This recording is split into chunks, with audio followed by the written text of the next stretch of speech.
KaraokeBooks. Moby-Dick, or The Whale. Herman Melville. Audiobook. Chapter 29. Enter Ahab. To him, Stubb. Some days elapsed, and icebergs all astern. The Pequod now went rolling through the bright Quito spring, which, at sea, almost perpetually reigns on the threshold of the eternal August of the tropic. The warmly cool, clear, ringing, perfumed, overflowing, redundant days were as crystal goblets of Persian sherbet, heaped up, flaked up, with rosewater snow. The starred and stately nights seemed haughty dames in jeweled velvets, nursing at home in lonely pride the memory of their absent conquering earls, the golden-helmeted suns. For sleeping man, 'twas hard to choose between such winsome days and such seducing nights.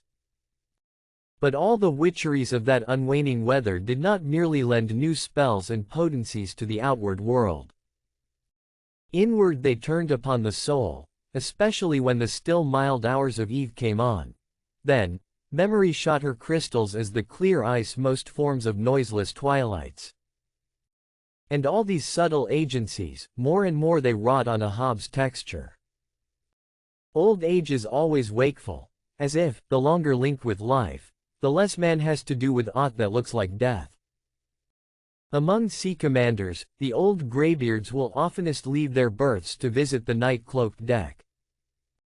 It was so with Ahab, only that now, of late, he seemed so much to live in the open air, that truly speaking, his visits were more to the cabin, than from the cabin to the planks.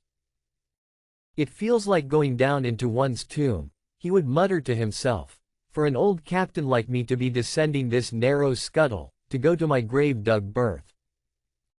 So, almost every 24 hours, when the watches of the night were set, and the band on deck sentineled the slumbers of the band below, and when if a rope was to be hauled upon the forecastle, the sailors flung it not rudely down, as by day, but with some cautiousness dropped it to its place for fear of disturbing their slumbering shipmates. When this sort of steady quietude would begin to prevail, habitually, the silent steersman would watch the cabin scuttle, and ere long the old man would emerge, gripping at the iron banister, to help his crippled way.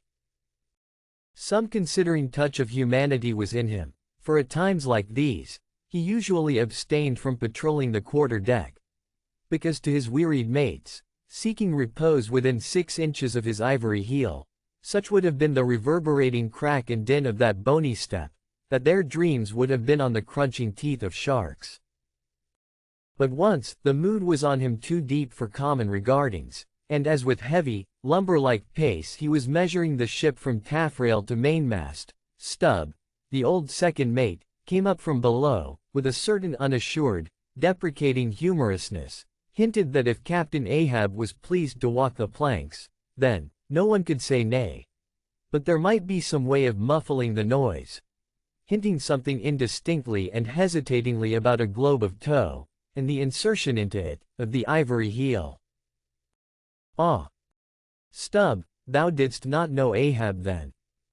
"Am I a cannonball, Stubb," said Ahab, "that thou wouldst wad me that fashion? But go thy ways, I had forgot. Below to thy nightly grave, where such as ye sleep between shrouds, to use ye to the filling one at last. Down, dog, and kennel." Starting at the unforeseen concluding exclamation of the so suddenly scornful old man, Stubb was speechless a moment, then said excitedly, "I am not used to be spoken to that way, sir. I do but less than half like it, sir." "Avast!"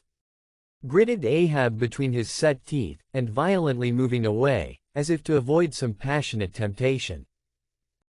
"No, sir, not yet," said Stubb, emboldened. "I will not tamely be called a dog, sir."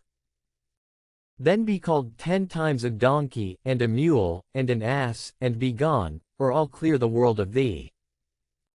As he said this, Ahab advanced upon him with such overbearing terrors in his aspect, that Stubb involuntarily retreated. "I was never served so before without giving a hard blow for it," muttered Stubb, as he found himself descending the cabin scuttle. "It's very queer. Stop, Stub.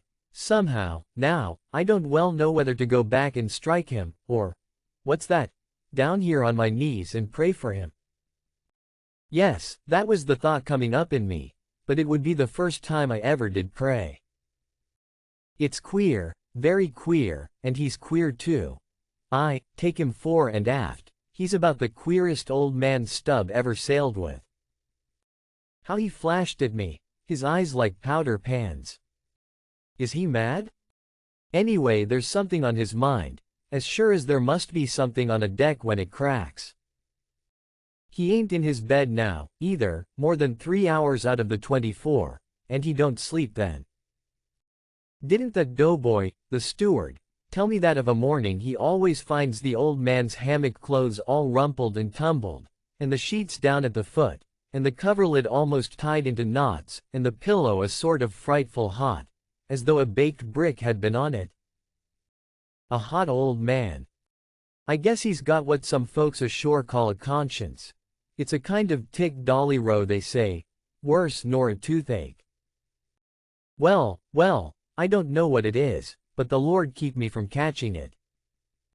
He's full of riddles. I wonder what he goes into the afterhold for, every night, as Doughboy tells me he suspects. What's that for, I should like to know. Who's made appointments with him in the hold? Ain't that queer, now? But there's no telling, it's the old game. Here goes for a snooze. Damn me, it's worth a fellow's while to be born into the world, if only to fall right asleep. And now that I think of it, that's about the first thing babies do, and that's a sort of queer, too. Damn me, but all things are queer, come to think of him. But that's against my principles. Think not, is my 11th commandment. And sleep when you can, is my 12th, so here goes again. But how's that? Didn't he call me a dog? Blazes. He called me 10 times a donkey, and piled a lot of jackasses on top of that. He might as well have kicked me, and done with it. Maybe he did kick me, and I didn't observe it, I was so taken all aback with his brow, somehow. It flashed like a bleached bone. What the devil's the matter with me? I don't stand right on my legs. Coming afoul of that old man has a sort of turned me wrong side out. By the Lord, I must have been dreaming, though, how? But the only way's to stash it, so here goes to hammock again, and in the morning, I'll see how this plaguey juggling thinks over by daylight. If you liked what you heard, please subscribe to the channel.